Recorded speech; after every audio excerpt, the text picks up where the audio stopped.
What is up, Janksters? It's your boy Graham, also known as HamHawks42 on the internet, and I was joined by my cat Peas Blossom for a second there until I started talking and she realized, uh-oh, Dad's about to get loud.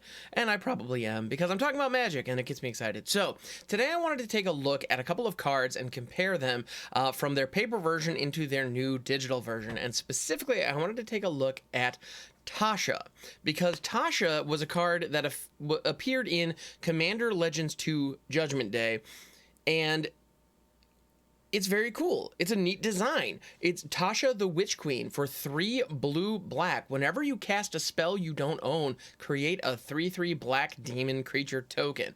And she's a planeswalker, by the way, with loyalty 4. That passive ability is freaking sweet, because you have cards like Siphon Insight, you have cards like Xanathar, you have cards like, other cards that you can synergize with this, like Red has a bunch of abilities, if, you're not worried about Commander Color Identity rules, where you can create these demons just by playing spells that your opponent happens to have, which is just awesome. Like, it's super fun. And stealing your opponent's spells is something that, like, Grixis colors do a lot. You have Interrogate Prisoners, you find some prisoners, I think it's called. You have Siphon Insight, as I mentioned. Evelyn, the Covetous, Tybalt, Cosmic Imposter. I mean, the list goes on. These cards are everywhere that have this effect, so that passive is great. And then Tasha herself also has the ability, +1, draw a card for each, you just draw a card. Just don't forget that. That's great value.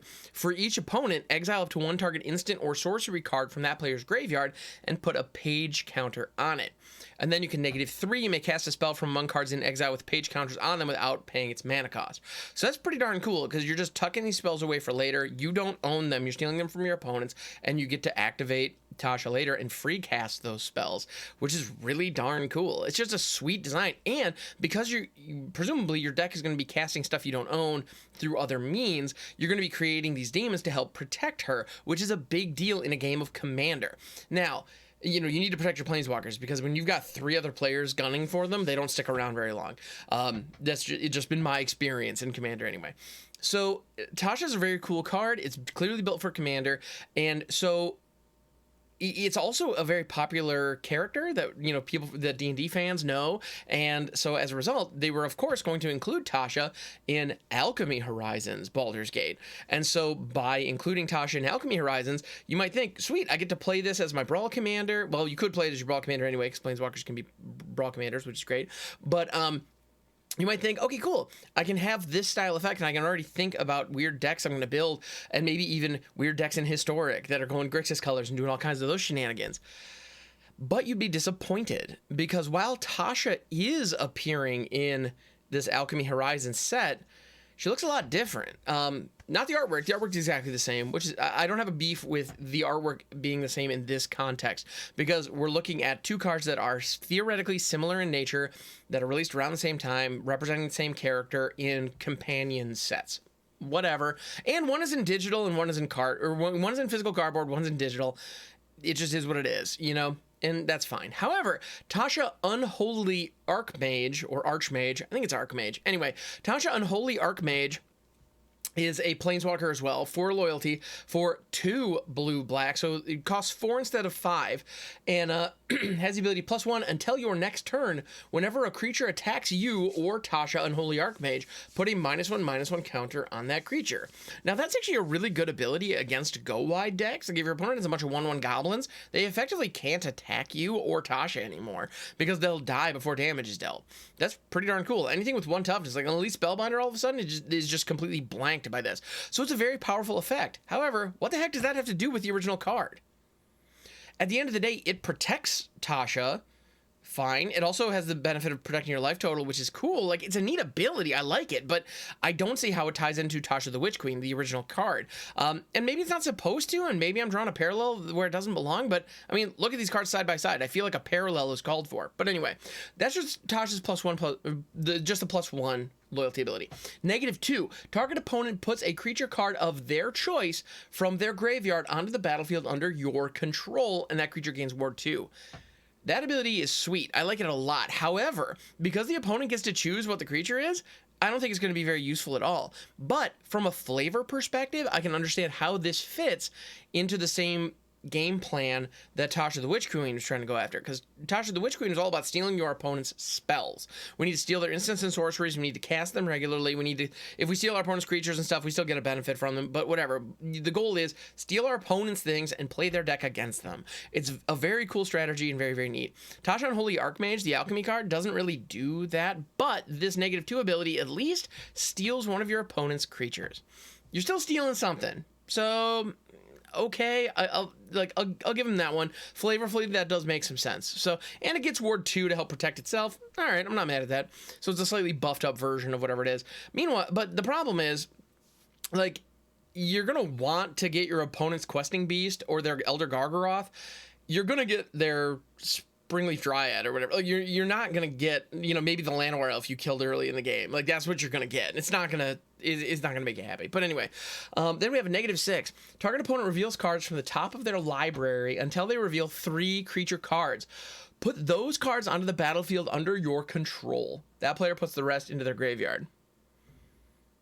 So you just get the top 3 creatures from your opponent's library. If your opponent is running creatures, that's awesome. That's cool. And again, you're stealing your opponent's stuff. So it feels like Alchemy Tasha is all about stealing your opponent's creatures, whereas Commander Tasha is all about stealing your opponent's spells. And frankly, I just like Commander Tasha more.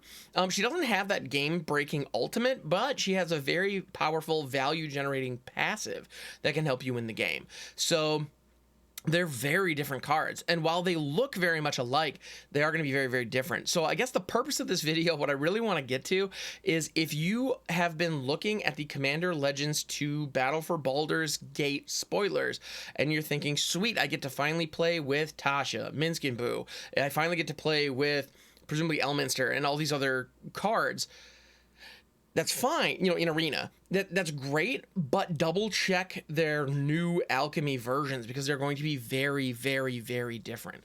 And to some degree, I can understand. Tasha the Witch Queen's +1 says for each opponent, exile up to 1 target instant or sorcery card. Now, in a 4-player Commander game, you're getting 3 cards off that. That's a big deal. In a 1v1 game, you're only getting 1. And that's a huge difference. So I can understand them wanting to move away from that design for an Alchemy version. I get it, but at the same time, I'd still, personally, and maybe this is just me being like a total Magic boomer, but I would like the true to paper version in Arena. That's just me. I know there are other, this is one example of a card that was optimized for Commander that was re-optimized for Alchemy. Whereas I feel like there are probably other examples that aren't quite as far afield as this one, but I don't know. Word of warning, be aware. The new Alchemy versions of these cards from Commander Legends 2 are going to be very, very different. And this is just one example. So definitely take a look at the spoilers before you craft anything on Arena. Double check its abilities, make sure it aligns with what you want to do. And don't forget, this new set, Alchemy Horizons Baldur's Gate, is only going to be legal in Alchemy, Historic, and Historic Brawl. If those formats are not your jam, you can safely pass on this product. Just be aware of that. If you want to dabble in those formats, by all means, get some of these new toys and see what it's all about. And if you're like all in on Historic or all in on Alchemy, good for you, rock on. This one's for you and enjoy it. But yeah, so just be aware of this. If you're hoping for a Commander Legends experience in Arena, it's going to be very different. Yeah, we'll see if it's good or not, but it's going to be very, very different. So thank you so much for watching this video. I appreciate it. I will catch you on the next one. And until then, please subscribe, like, do all the YouTube things. I'd appreciate it very, very much. And yeah, I'll catch you on the next one. Thanks so much.